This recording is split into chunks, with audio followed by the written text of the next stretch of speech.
Саламатсыздарбы урматтуу телекөрүүчүлөр, сиздер колумдагы коёнду көрүп эле дароо түшүнсөңүздөр керек. Бүгүн биз дал ушул коён баккан фермага келип турган чагыбыз. Мына бул менин колумдагы коён азыркы тапта 8,5 килограммдык экен. Ал эми мындан дагы чоңдору бар экен деген фермер айтып жатат. Анда эмесе биргеликте көрөлүк.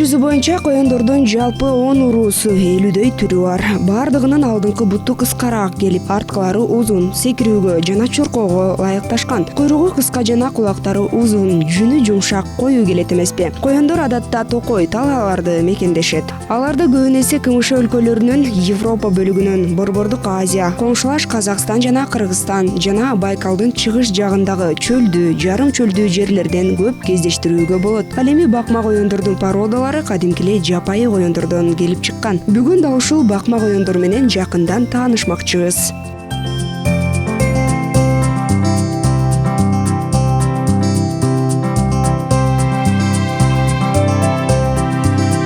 Алена Колесникова жана анын үй бүлөсүнүн бакма коёндор менен алектенип келе жаткандыгына быйыл толук 5 жылдын жүзү болот. Айтымдарында эң алгач коёндорду кызыгуу иретинде эле 1-2 баш кармап көрүшкөн. Кийинчерээк улам көбөйтүп отурушуп, учурда алардын саны 100гө чукулдаган. Коёндор 6 түрлүү породадагылар, көбү эт багытындагылар. Мына бул сиздер көрүп жаткан коёндордун салмагы 10-12 килограммдан кем эмес. Декоративдик багыттагылары, терилери кулпурган түрлөрү. Ошондой эле 5 жыл мурда эң алгачкылардан болуп сатылып алынган коёндор да бар. Мы вообще начали заниматься кроликами 5 лет назад.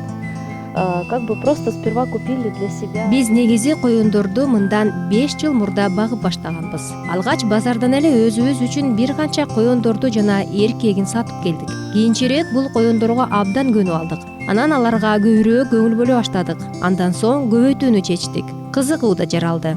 Кандай породалары бар экендигине, канткенде талапка ылайык туура кам көрүүлөрүнө, андан соң коён кармаган фермерлер менен байланышып, алардын багуу эрежелери менен таанышып, көрүп келе баштадык. Ал аркылуу майда бирок маанилүү болгон нерселерди билдик десем болот. Акырындап анан жаңы породаларды алып келүүгө өттүк. Башында туура эмес жемдерди, чөптөрдү сатып алып же туура эмес тамак берип алып, ар кандай кыйынчылыктар да болду.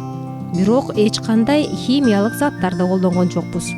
Породы заводить, интересоваться.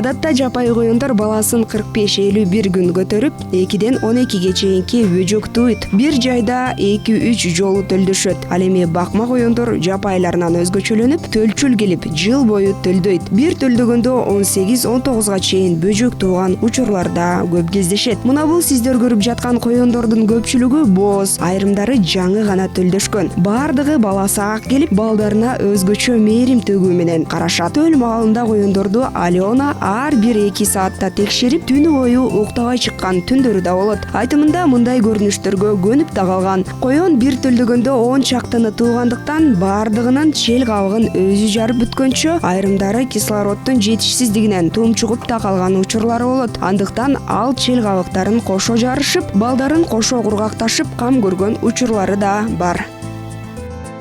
Мы ее самой первой покупали. Она вот одна осталась, ей уже более 5 лет. Мына бул биздин эң алгачкы коёндорубуздун бири. Эң биринчи сатып алгандарыбыздан жалгыз ушул коён калды. Багып жатканыбызга 5 жылдын жүзү болду. Өзү эт жана тери багытындагы Фландер породасынан. Бул эгиндеги чыгып турган майларын көрдүңүз да. Бул ургаачы коюндордо кездешүүчү өзүнчө бир белги. Жыл айланган сайын эгинин астына ушинтип өзүнчө бөлүнүп чыгып кошулуп турат. А эркектеринде мындай жок. Аты Дося. Балким бул кыргыз тилиндеги дос деген сөздөн алынган да болушу мүмкүн. Чынында достошуп алдык.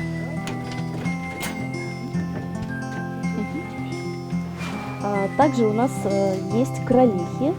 Это вот у нас новые молодые самочки. Они будут первый раз кролиться. Скоро вот станут мамочками. Это порода Фландер.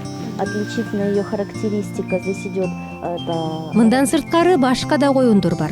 Мына булар жаңы жаш ургаачы коюндар. Булар биринчи ирет төлдөшөт. Жакында эне болуу алдында турушат. Бул дагы Фландер породасынан. Өзгөчөлүгү булардын кулактары жана тулку бою узун келип, 10-12 килограммга чейин жетет. Аябай чоң болушат. А кулагынын узундугу 24 сантиметрге чейин жетет. Өңдөрү болсо боз, ак, кара, айтор ар кандай. Бир канча түстөгүлөрү бар. Учурда бул коюнго 8 ай болду. А негизи бул породадагы коюндар жакшы шарт боло турган болсо 8 жылга чейин өмүр сүрүшөт. Коюндар өтө баласаак келишет. Мына мисалы карап көрсөңүздөр болот. Бул коюн учурда болочок балдары жашай турган жайдын самандарын тиши менен майдалап, жумшартып жатат. Кийин балдарына коопсуз, жумшак болсун үчүн. Анан да эң кызыгы бул коюндар балдары үчүн төлдөр алдында өздөрүнүн төшүндөгү, ичиндеги жүндөрүн жулуп, уясынын ичине салып даярдап коет. Анткени балдары жылаңач териси жок, көздөрү жумулган бойдон туулат. Биз ал төл маалында тынымсыз көз салып турабыз. Ар бир 2 саатта келип карап, уясына салып, ал тургай коюндордун чел кабыгын кошо сыйрышып турабыз. Антпесе өзү жалгыз жетишпей калат. Себеби айрымдары бир тууганда 19га чейин төл таштайт. Бизде мындай учурлар болгон. А негизи коюндар өз төлүнө абдан камкор келет. Это всеми известная порода бабочка. Имя у этой кролихи Звездочка. У нее такие пятнышки очень красивые. А бул бардыгына белгилүү бабочка породасындагы коюн. Аты жылдызча. Карасаңыз абдан кооз темгелдери бар. Ошол себептен ушинтип атап алганбыз. Көздөрү да көк асмандай көк-көк, туп-тунук. А мына ушул жерден көрсөңүз болот. Бул коюн балдарына жылуу болуусу үчүн канчалаган жүнүн тытып койгон. Азыр алып көрсөтөйүн. Бул жакта 7 күндүк балдары да бар. Бөжөктөрдүн жалпы саны 8. Бирок булардын көздөрү ачыла элек. Сильней. Такие маленькие. Вот такие пятнистые. Еще пока слепые. Вот такие красавцы от нашей звездочки. Рождаются в окроле абсолютно разных расцветок. Это порода французский барашек. Отличительные характеристики этой породы — А бул болсо французский баран деп аталган породадагы коюн. Өзгөчөлүгү баш түзүлүшүндө. Булардын кулактары жагын көздөй түшүп турат. Аты сары. Здесь также у нас имеются... Ошондой эле великан породасындагылар да бар. Бул да жакында төлдөйт. Бул түркүмдөгү коюндордун өзгөчөлүгү көздөрүндө. Көбү ушундай кызыл болот. Билесизби, ар биринин өзүнүн колк мүнөзү болот. Ачууланганда буту менен жер тепкилеп, гимтор ичинде кожоюн экенин бат эле билдире коюшат. Показать, кто в клетке хозяин. Это вот новая порода в нашем хозяйстве. Да, эта порода называется полтавское серебро. Выведено. А бул Балтавское серебро породасындагы коюн. Булар азыр сур түстө болгону менен туулганда кара болот. Анан бат эле ушинтип өңүн өзгөртүп жиберет. Негизи эле коюндар бат-баттан түлөп турат.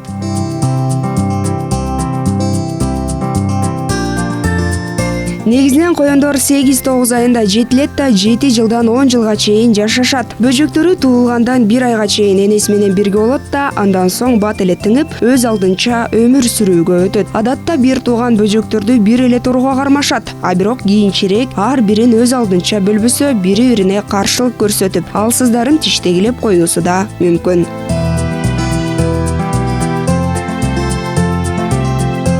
Это, кстати, да, это вот подрастающее поколение, молодняк. Здесь они сидят вместе, здесь и есть. А булар өсүп турган курактагы бөжөктөр. Азыр баары чогуу кармалууда. Арасында эркек ургаачысы аралаш. Курагы жарым айлык бөжөктөр. 2 жумадан кийин ургаачыларын өзүнчө, эркектерин өзүнчө бөлүп кармайбыз. Чоңое баштаганда ар бирин өзүнчө торго бөлөбүз. Анткени бири-бирине өздөрүнүн кулк мүнөздөрүн көрсөтө башташат. Урушуп, тиштегилешип, буттары менен жер тепкилешет. Вот еще, кстати, хочу вам показать нашу крольчиху. Дагы бир коёнду көрсөткүм келип турат. Бул азыркы коёндордун ичинен эң салмактуусу. Бар болгону 9 айлык, а салмагы 9 килограммды түзүүдө. Негизи бизде 12 килограммга чейинкилери болгон. Бирок мындай куракта мындай салмактагылар болгон эмес. Всего лишь 9 месяцев. Мындан сырткары бул жайда кооздук үчүн кармалган коёндор да бар. Адатта алар башкалардан назигирээк келип, жасалма жарыктандыруу, жылуулук талап кылынат. Салмагы да башка коёндордон кичиирээк болот. Юрок, айда, мой хороший, айда. Это Юрок.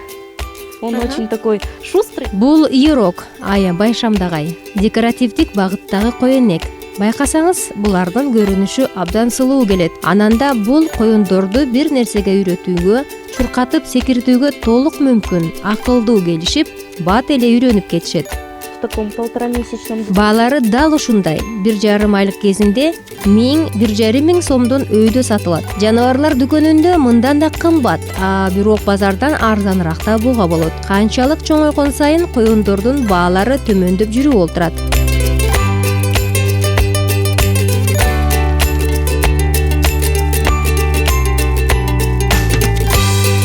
Жапайы коёндор көк чөп, аркыл тамырларды жей турган болсо, бакма коёндор жем, чөптөрдөн сырткары сабиз, капуста, кызылча, картошка, ошондой эле дарбыз, коондун да кабыктарын жешет. Бирок жашылча жемиштерди ченеми менен бербесе, тамак сиңирүү органдарынын иштөөсү начарлап кетет. Ал эми кышкысын таза, жылуу суунун болуп туруусу талапка ылайык. Суу жаш бөжөктөрдүн өсүшүн тездетет. Ал эми жаңы тууган ургачы коёндорго жетиштүү өлчөмдө суу берилбей калса, бөжөктөрүн жеп коюу коркунучу да бар. Бирок баары маалында аткарылса, эч кандай ыңгайсыздыктар жаралбайт.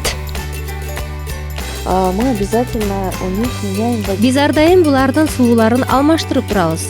Суусу сөзсүз таза болуусу керек. Антпесе аркыл оорулар пайда болот. Негизи эле коёндордун ичегилери өтө сезимтал келет. Ошондуктан кышкысын жылуу суу беребиз. Жем көбүнчө жүгөрү жана арпа беребиз. Өзгөчө арпа. Анткени коён арпа жегенде абдан жакшы көрөт. Бөжөктөрү тез жетилесүү үчүн сулуу беребиз. Ошондой эле ченеми менен аркыл дан өсүмдүктөрүн кошуп берип турса болот. Жайкысын чөптөрдү, сабиз, бай чечекейди жакшы жешет. Өлчөмү ар бир коёнго ар башкача берилет. Мисалы, эне коёндорго көбүрөөк, анткени алар балдарын тойгузушат да жем көп талап кылат. Ал эми бөжөктөрүнө, эркек коёндорго аз өлчөмдө. Коёндорго кургатылган чөптөрдүн көпчүлүгүн эле берүүгө болот. Кышкысын ушундай кургак беребиз. Жаздан тарта жаңы чөптөрдү жей башташат.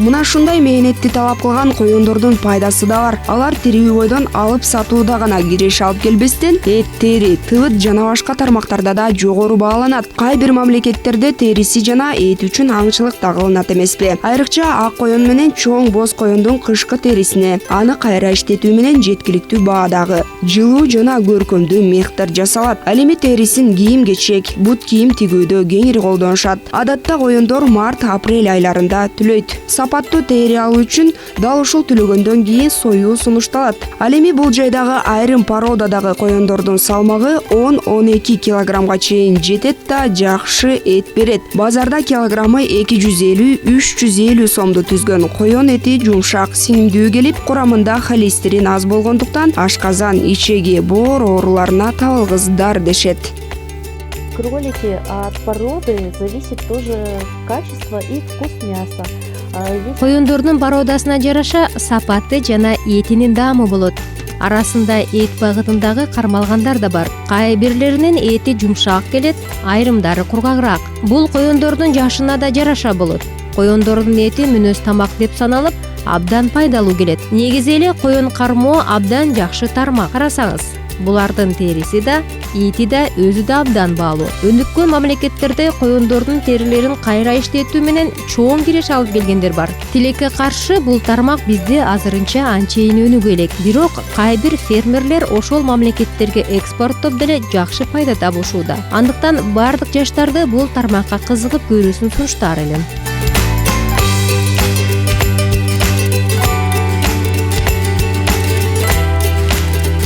Эгерде сиз коён багууну чечсеңиз, анда аны кармоочу жайга көңүл бөлүүңүз кажет. Алар үчүн жерди оор кылып казып багуу эң оңой жол. Бирок түйшүгү да көп болот. Анткени коёндор улам арлап казып кете берет. Андыктан ар бир породанын салмагына жана боюна жараша ар кандай тордо кармоо сунушталат. Каарманымдын айтымында тор адатта учсуз, зымдардан туруп эки четине жыгач урулуусу дурус. Ал өз кезинде коёндорду жел, шамал тийүүдөн сактайт. Ал эми торчолорго ыйла турган сарай жайкысын салкын, кышкысын жылуу болуусу абзел. Анан да тынч болуусу керек. Антпесе коёндор өтө коркок келгендиктен жүрөгү жарылып кетүүсү толук мүмкүн.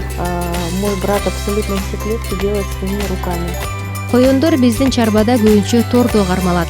Тордун баарын көзүмдүн агам колго жасап берет. Биз торду жем салганга, суу койгонго, алдынан анын заарасы ылдый түшүп турганга ылайыктап жасайбыз. Өзгөчө көңүл анын тегерек четинде тосулган жыгач тактайчаларга бөлүнөт. Анткени эки капталын тосуп койсо шамалдайт, ооруп калат. Алдын жыгач кылып койсоң бат эле тешип салат. Ошондуктан астында темир тор кылабыз. Ошондой эле торлордун жанына иттерди жакын байлабайбыз. Кандайдыр бир катуу тырсылдата жумуш кыла турган болсок, атайын жай музыканы коюп, андан соң иштейбиз. Антпесе булардын жүрөгү жарылып өлүп калат, абдан коркок болот. Ал эми сарай өтө чоң деле болуусу кажет эмес. Болгону кышкысын жылуу болуусу шарт. Жайкысын көлөкө жер ыңгайлуу. Бирок күндүн энергия D витаминин алгандыктан маал-маалы менен торлорду күнгө да чыгарып турабыз.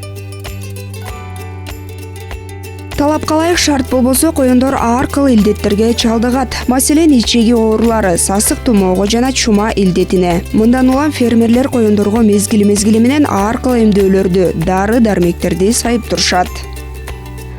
Самое частое заболевание, которое встречается в основном у молодняка, это кокцидиоз называется. Это болезнь желудочной кишечника. Эң көп таркаган илдеттердин бири бул кокцидиоз оорусу. Ичеги оорулары десе да болот. Бул көбүнчө бөжөктөрдө кездешет. Анткени жаңы гана аларды энесинин сүтүнөн алып, чөп, жем бере баштаганда дал ушул илдет менен жабыркашат. Бирок бул айыга турган оору. Дарыканадан эле дарысын алып айыктырса болот. Кайдыгерликке салып карабай койсо, бөжөктөрдү жоготуп алуу коркунучу да бар. Ал эми белгилери бул бөжөктөрдү шалдыроосу, тамакка болгон табитинин жоголуусу. Дени сак булар кезде аябай тентек, кыймылдуу болушат. Ойношот, чуркашат, секиришет. Мындан сырткары чума оорусу менен да оорушат. Бул бүтүндөй бир ферманын коёндорунун кырылып калуусуна да алып келет. Андыктан сөзсүз түрдө вакцина алуу сунушталат. Эмдөө жылына 1 же 2 ирет жүргүзүлөт. Мынакей урматтуу телекөрүүчүлөр, көптөгөн суроолор менен ушул азыркы азаматтары автордук көрсөтүүсү коён баккан фермага да келип, сиздердин суроолоруңузга толук жооп бердик деп ишенелик. Ал эми кандайдыр бир сунуш пикирлериңиздер болсо, сөзсүз түрдө төмөндөгү дарекке жазып калтырыңыздар. Биз сиз каалаган темага сөзсүз кайрылып, толук чагылдырып берүүгө убада беребиз. Кызматыңызда болсо мен Айгерим Токтонөлиева болдум. Кийинки берүүдөн амандашканча саламатта туруңуздар.